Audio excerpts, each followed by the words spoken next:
Thanks. I'd like to take a few minutes to show you the new address data management template that's available on the ARC GIS for Local Government Resource Center. You'll find the address data management template in the local government gallery.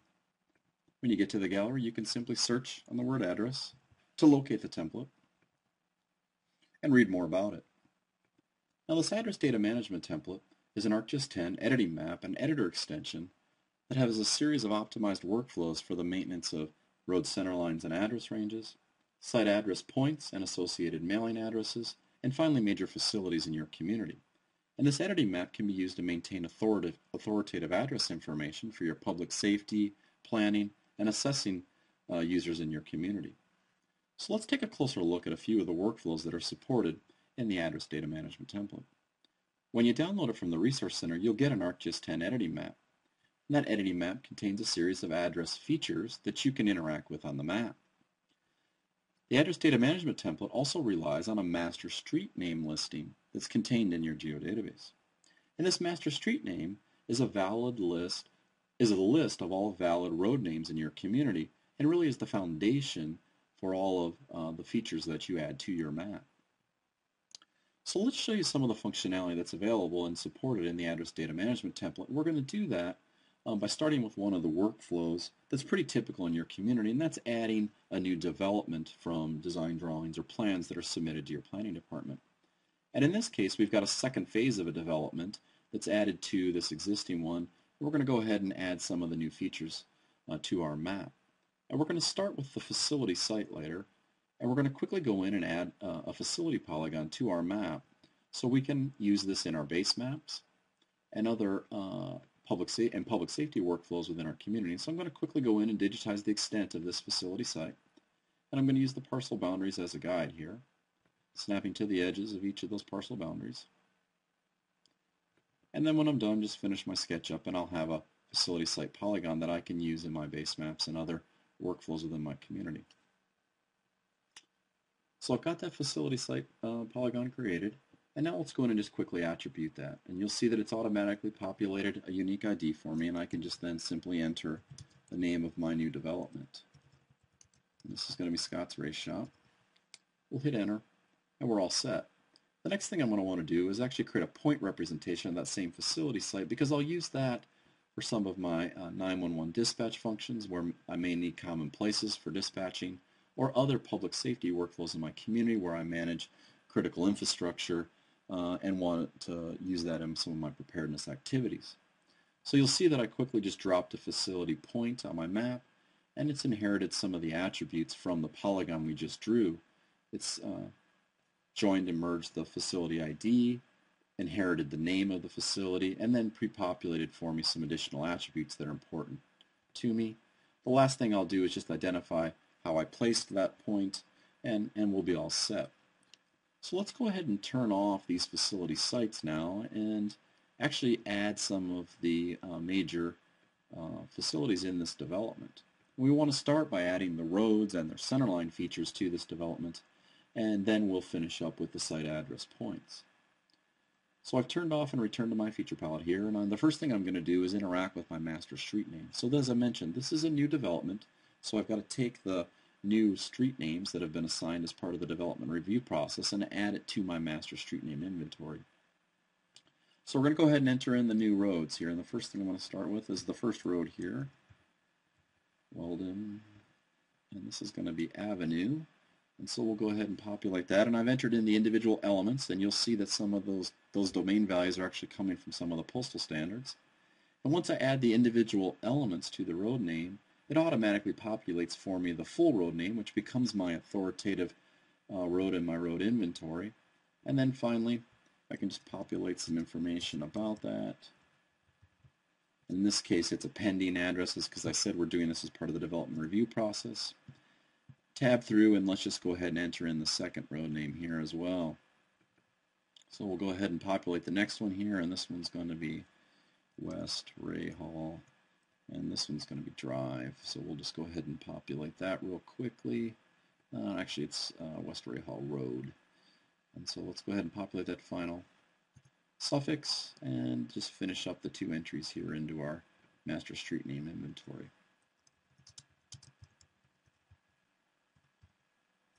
And I'm all set. So I'll just quickly save these records, and I've now got the 2 new roads from my development plan added to my master street name listing. And the next step now is to actually go in and add the road center lines to the development. So I'm going to come here and actually select from my feature palette, local streets, and use a new construction tool that's available in the template. And this construction tool allows you to create new roads and then split existing roads and prorate their address ranges. So I'm going to start here with the north-south road, and then I'm going to identify where along Ogden Avenue the curb cut's going to be, and then just simply draw in the new segment here. Double-click to finish the sketch. And now let's go back and attribute this road name appropriately. Once I get that drawn in there, select the feature, I can go in and put the address ranges in, and this one's going to be 100 to 400, and then 101 to 399. Next thing I'm going to do is put in the road name. So I'm going to go ahead and put in the first 2 letters of that road name. And you'll see when I hit return that what it's going to do is bring up for me all the valid road names that match those, that have those characters in them, and allow me to select the appropriate road name from my master street name listing. And when I do, it'll populate that official road name from my master street name list on the road centerline feature I just placed. And then I just want to call to your attention some additional attributes that are on the road centerline here. We've provided additional attributes to support the 911 workflows in your community, so you'll see the MSAG and ESN attributes are available and on there, and also the zip code that can be used in geocoding and other functions in your community. So I've got that first road added. Let's go ahead and quickly add the second road as well too, and that second road here is going to come off of North Mill Street. So I'm going to identify the curb cut here along North Mill Street and quickly go in and place that second road as part of our development, and then go in and attribute it. And what you'll see is this is actually going to split North Weldon Avenue at that intersection, prorate the address ranges, and then allow me to go in here now and attribute these 2 appropriately. So I'm going to go ahead and select this first segment of the street I put in the first address range, and then finish that one off. And this is actually now west. It's going to then allow me to, let's miss that, so let's go in here and just do west. Give that to me. And allow me to select the road name there, and I'll just scroll down to the list here and get West Rahal Road. I've also got to go in and attribute, because that's split, I've got to go in and attribute now this additional segment that's here, so I'll select that when I'm done and do the same thing. So this one's going to start at the 300 block, 301, and go to 400, and 399, and then once again put in the first letter of the road name. Quickly scroll down the list and then populate it. Pass it. No, I did. I passed it. So we've got our road name in here as well too. So we've got our 2 roads in there now, and we've got the facility site in there, and now we can go in and begin to add proposed site addresses. So I'm just going to go ahead and zoom in here to this development and show you some of the tools that are available to help you place site addresses as well. So the first thing I'm going to do is, because we're in the proposed development plan and actually permits haven't been issued, we're going to put these pending addresses in so the public safety community can use them as part of the dispatching function during the construction process. And you'll see that I selected pending site address points, and there's another construction tool that's available now in this address data management template. And this construction tool allows me to identify where along the road network the driveway or address is going to be, the driveway cut's going to go in and the address is going to be assigned. In some cases that is the same, so I'm going to quickly click there on the road and then click on the location of the structure and then come across the street here because it's using the same driveway cut and place the second site address point. And you'll see what that's doing now is dropping a location along the road network that represents where the addresses are assigned, and then creating two site address points for me with their appropriate address numbers. And what it's doing is actually prorating along this road centerline segment based on the address ranges we assigned, and then giving you proposed address numbers and using the parity to determine whether that address number should be odd or even. So I'll just quickly go here and you'll see we'll identify that one to the north, and 152 is the address number, and it's then gleaned from the road centerline what the appropriate road name is. It's populated that facility site that we originally drew as the place name in case I wanted to have a common place populated for it. And then you'll also notice that it's populating some additional attributes like the USNG grid coordinate value from the 1 kilometer grid, and some additional information that describes what type of site it is and ultimately how I captured that.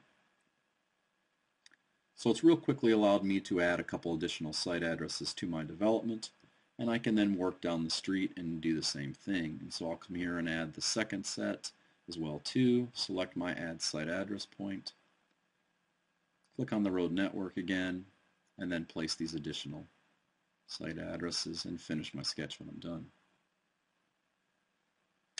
So I've now got the 4 sites and site addresses added to my new development, and I now need to go in and actually populate for me the some additional information.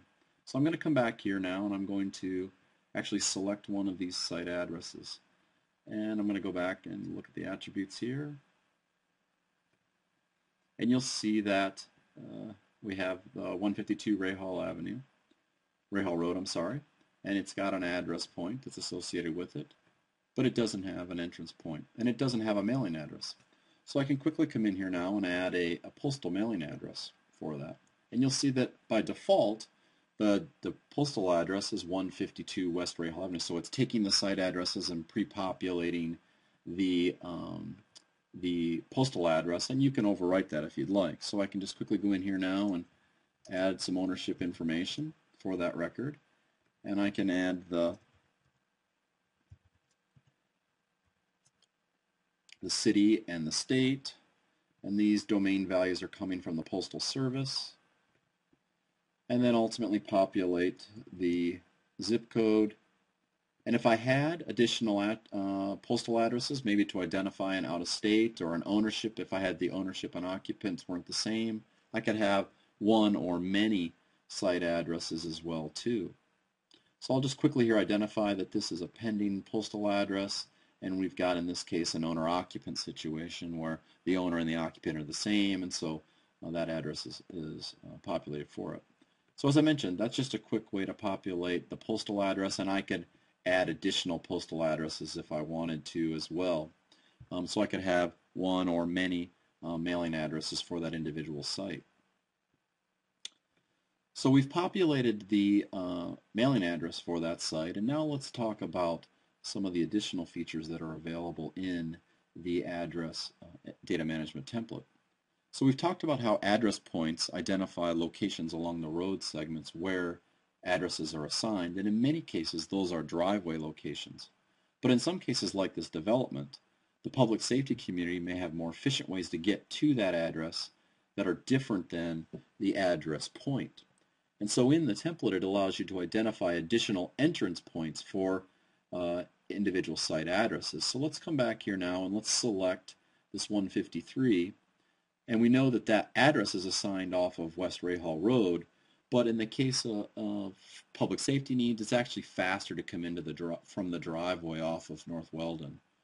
So what I can do here is add an additional driveway entrance to my development, and see that the relationship of, if I select this site address, we'll notice that 153 West Rahal Road has a series of things that's associated with it. It has an entrance point here.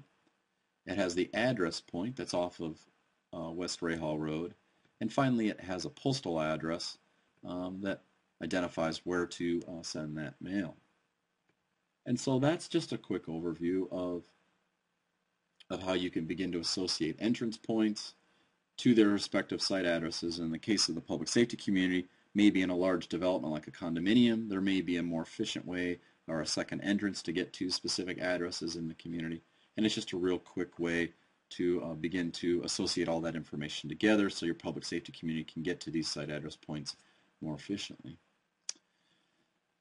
So that's a quick overview of some of the simple data management workflows that are available for new developments in your community. Now, we've added these pending addresses, and let's say for a minute that these pending addresses now, there's permits that have come in for these developments, and we now need to change the status of this address so folks know that construction's occurred and there actually is a residence there, or there's a commercial facility in this case there.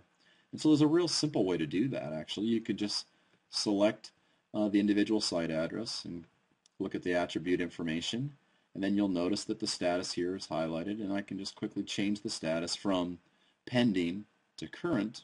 And when I do that, my address is now being flagged as a current address, and that information can be provided to users in my community.